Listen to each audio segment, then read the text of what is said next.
आणि यानंतर आपण थेट जाऊया, चंद्रशेखर बावनकुळे बोलतायत।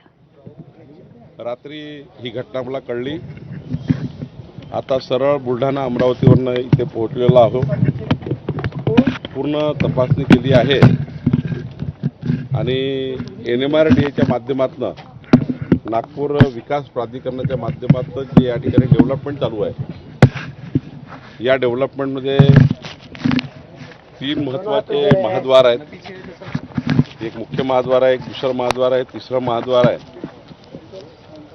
151 फूट आपण बघितलं असाल की हनुमान मूर्तीचे बांधकाम सुरू आहे।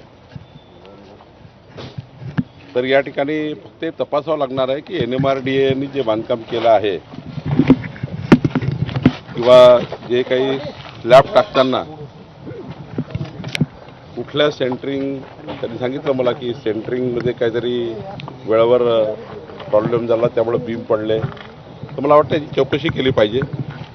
मी स्वतः चौकशीची मागणी केली आहे, चौकशी करायला लागली आहे। VRCच्या माध्यमातून, VNITच्या माध्यमातून आणि कुठं नेमका प्रॉब्लेम झाला आहे। आणि इथली प्रोजेक्ट मॅनेजमेंट कन्सल्टन्सी आहे पुणेची, ती PMCची जबाबदारी आहे। आमचे NMRDAचे अधिकारी या ठिकाणी असतात, कॉन्ट्रॅक्टर जो आहे तो या ठिकाणी ज्यांनी काम घेतलं आहे हे सर्व यांची चौकशी केली गेली पाहिजे, याची दखल मी घेतली आहे। चौकशीचे जे काही रिपोर्ट येतील उच्चस्तरीय चौकशी केली पाहिजे असे मी या ठिकाणी सांगितलं आहे। आणि पुढचे जे बांधकाम आहे ते सुद्धा त्या ठिकाणी चांगल्या क्वालिटीनी, म्हणजे VNITनीच, बाकी शेवटी या सर्व कामाला VNITचं अप्रुव्हल असतं।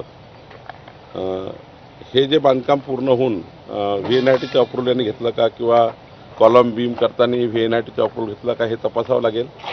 तर निश्चितपणे याची चौकशी करू। चौकशीनंतर जो काही रिपोर्ट येईल त्यावर पुढची कारवाई करू। झालेल्या अपघातामध्ये जे लोक त्यांना घायल झाले किंवा जीवहानी झाली काही एक चांगलं झालं की आई महालक्ष्मीच्या कृपेने कुठलीही जीवहानी झाली नाही। 8 जे त्या ठिकाणी जखमी आहेत त्यांना आता सुट्टी झाली आहे। 5 लोकांना अलेक्सिस आणि मॅक्समध्ये ॲडमिट आहे। एकांना थोडी ब्रेन इंजुरी आहे। बाकी तर जवळपास सर्व स्टेबल आहे असं मी आता विचारलेलं आहे। कोणतीच जीवहानी झाली नाही, सर्वांचेच प्राण वाचलेले आहे आईच्या कृपेने। पण खऱ्या अर्थाने अशी दुर्घटना होणे हे काही योग्य नाही आहे। याची चौकशी आम्ही करणार आहोत। आपण चौकशी करणार आहे, पण त्याच्यासाठी अशी काही कालमर्यादा ठरवून देणार की किती दिवसात चौकशी करा आणि काय कसं त्याच्यामध्ये VNITची चौकशी केली पाहिजे। अजून काही कुठल्या चौकशी करावं लागतील, कारण अधिकारी NMRDA, काही कोराडी महालक्ष्मी संस्थांचं काम नाही आहे। हे NMRDA सरकारच्या माध्यमातून आपण NMRDAला हे काम दिलं आहे। त्यानंतर VNIT याच्यावर देखरेख ठेवतं। त्यानंतर प्रोजेक्ट मॅनेजमेंट कन्सल्टन्सी आहे ती देखरेख ठेवतं। 3 देखरेख ठेवतं, 3 विभाग। आणि त्यानंतर मग कॉन्ट्रॅक्टर काम करतं। आर्किटेक्ट डिझाईन फायनल करतात, इंजिनिअरिंग फायनल होतं। इतकं मोठं डिझाईन करतात, बघितलं तसं मोठ्या गेटचं काम चालू आहे, हायवेला सुरू आहे, 2 गेटचं काम चालू आहे। नेमका इथेच हा का पडला, काय तिथे टेक्निकल चूक झाली आहे हे जरा एकदा चेक करून मगच त्याचा निर्णय, पण चौकशी महिन्याभरात केली पाहिजे आणि महिन्याभरात त्याचा रिपोर्ट मागू।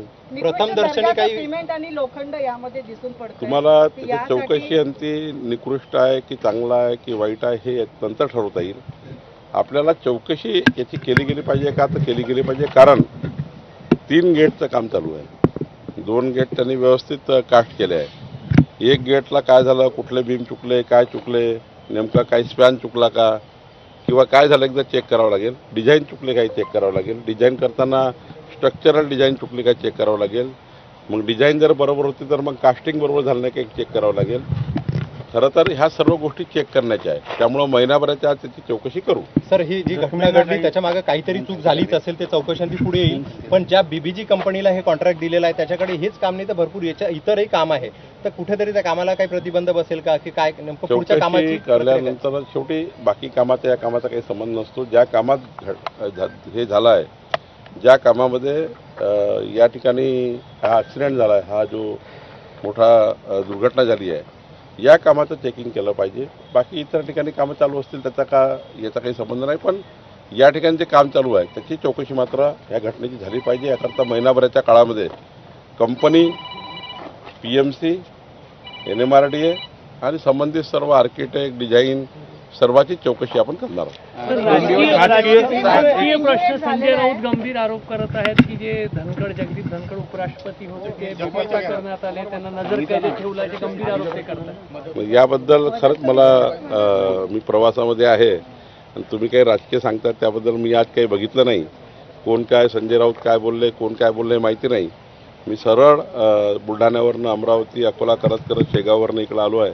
त्यामुळे एकदा काय आरोप केलाय कोणी तपासून बघतो आणि मग बोलतो. डोंबिवली महानगरपालिकेचे आयुक्त आहेत, त्यांनी एक आदेश काढला मास्क विक्री करून 15 ऑगस्टच्या दिवशी त्यावरून आदित्य ठाकरेंनी विरोध दर्शवलेला आहे. हे कोण होतात रोखणारे? स्वातंत्र्य दिनी लोकांचं स्वातंत्र्य हिरावलं जातं बा, अशा पद्धती टीका केली. नाही, मला का त्यांनी आदेश काढला, कुठल्या आदेशाने काढला, कुठल्या अधिकारात काढला, कल्याण डोंबिवली कमिशनरनी असा आदेश शेवटी कुठल्या कोड असतं, शेवटी महानगरपालिका चालवताना नियम कायदे बघतो आपण.